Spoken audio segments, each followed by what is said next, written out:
Let's talk about gaming. Considering that you're here, I assume you care about games as well as I do. And that you could probably see a growing problem that's turning into an ever bigger situation. The lack of care and awareness of what a consumer wants in their games.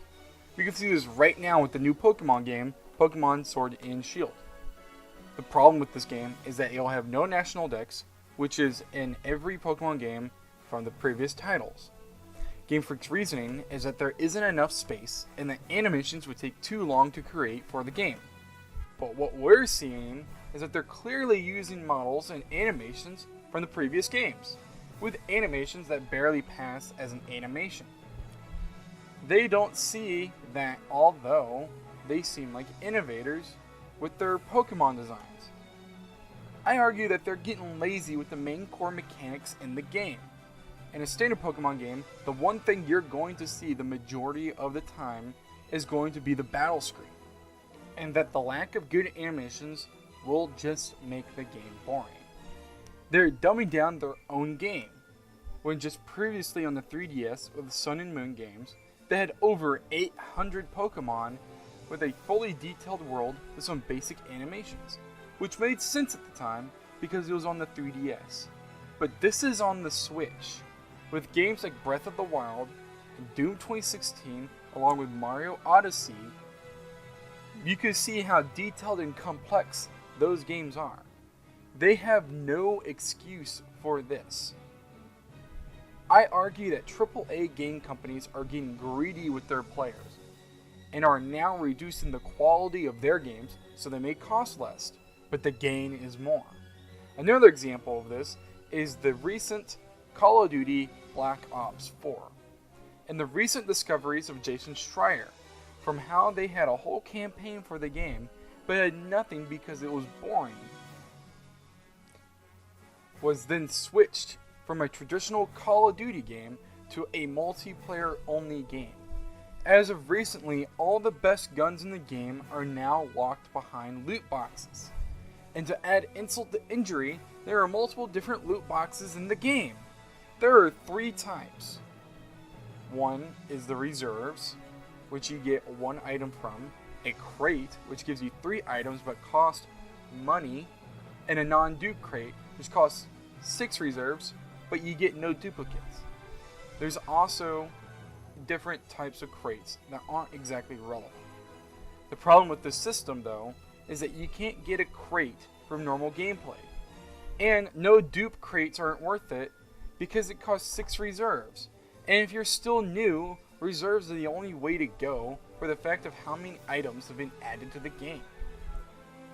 The list of items you could get from the reserves, well, category types, are character skins, character face paints, weapon charms per weapon, weapon skins per weapon, master crafts, which are just deluxe weapon skins, death effects, which are per weapon, emotes, stickers, sticker sets.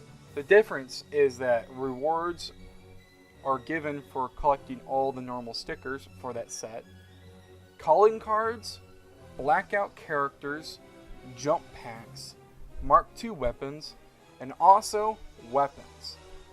The total amount recorded at the time, as of May 23, 2019, are over 846 items. This is ridiculous, considering that some of the best weapons in the game are locked behind reserves. As of writing, the notable best weapons are the Peacekeeper Assault Rifle, Ballistic Knife, S6 Stingray Tactical Rifle. This is pure greed just for more money. But the thing that hurts me the most of what's happening in modern gaming is esports. Esports is hurting games more than what people are realizing. One of my favorite game series is the Dissidia franchise. The one in particular I'm talking about is Dissidia NT. This game was meant to be an arcade, team-based action game, with Team Ninja wanting it to appeal to the esports crowd, making teamwork the main focus. The main focus of NT is the 3v3 game mode, where picks and counter picks before a match begins is important.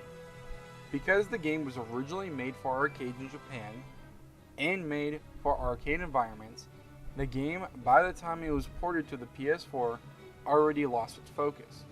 The main appeal of the Dissidia franchise, other than the music and phone games, was a 1v1 PvP game where every character is viable and movesets were key. Also gear, but that isn't exactly relevant. The main appeal of the game was that it was fan service. Being able to go 1v1 against their friends or rivals on the internet, you could enjoy this game a lot. As you continued playing the game, you unlocked more characters, soundtracks, costumes, and abilities for your characters. This whole concept is lost with Dissidia NT. With Dissidia NT, you have a season pass with 6 characters. For what was originally seen as a team-based game to get into esports, that seems unfair. Though normal for fighting games, for an arena fighting game, this limits the potential of your players behind a paywall. If it so happens that one character becomes OP, what would be seen as a normal patch to fix it would have to become a hot fix rather quick, otherwise your fan base is going to leave. But sadly, before long, the game fell into obscurity and went free to play. The original release date for Dissidia NT was in November 26, 2015, and went free to play in Japan on November 22, 2018, and in the US March 12, 2019. The game has a cult following, and if you want to play the game, you'll have to play custom games 1v1, which to this day still isn't an official game mode, but still popular enough to get more characters being released with more costumes and weapon skins, which aren't unlockable in the game but must be purchased with money. Though not all AAA game companies are the same, they are all slowly heading down the same path of scrutiny. At this pace, I worry for how games are going to be worth, with the common practice for DLC to be expected. $60 isn't worth $60. Games are coming out incomplete. This needs to stop as it's gone too far. Though I doubt this will change anytime soon, the future looks bleak.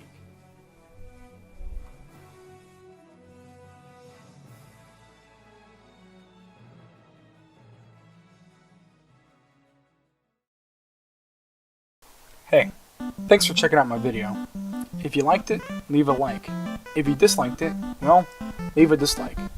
If any comments of what you want me to do, or anything you want me to talk about, leave it in the comments section. If you want to, subscribe. I'm trying to learn how to edit and do this all on my own and would really like the support. Overall, I wish you all to have a great day.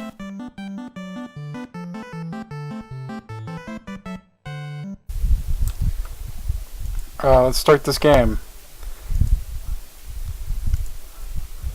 Click any chamber to load.